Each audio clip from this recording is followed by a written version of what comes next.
دایگیان وەزعت چۆنە لەگەڵ نەخۆشیەکەت؟ بەخوا باش نیم باش نیم دایم سرم لە عەرزەکەیە کەوتوم هەفتەی 3000 غەسلەکەم 3000 غەسل ئەنە بەخوا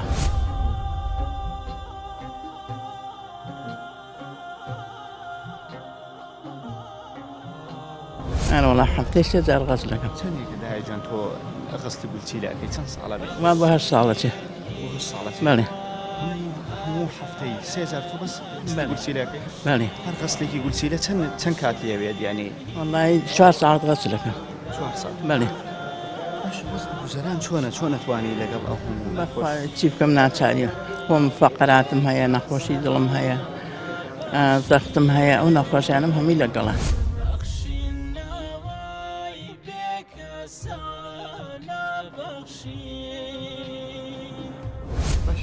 کاتی ئەوە دێکە غەسلی گولچیلەکەت بکەی وەزعت چۆن دەبێت ینی چۆن هەست پێ زۆر دەکەی؟ زەختمێتە خوار زۆر بێتاقەتم بەڵێ ئەرە وەڵا زۆر بێتاقەتم بۆ عیلاج و دەرمان هیچ هەیە؟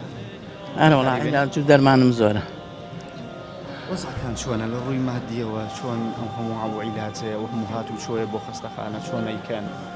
بەخوا پیرەمێردێکمان هەر ئەو بۆمان هەڵەسووڕەوە ئەگەرین کاژ لە پارەوانەیە هێنی کردو قەسەرۆشتی کردو لە ماڵەوەی لە ماڵەوە؟ بەڵێ تۆش نابێت زۆر تێکەڵ بیت و تێکەڵی کڵە باڵغی و ئەمانەش بیت؟ بەڵێ خۆ دەپارێزی؟ ئەرە وەڵا خۆم پارێزم هەر لە ماڵم ئەگەر بچمە غەسلەکە و بێمەوانەی تر سەرمان لە عەرزەکەیە کەوتوم گەر بۆ نوێژەکان هەڵسم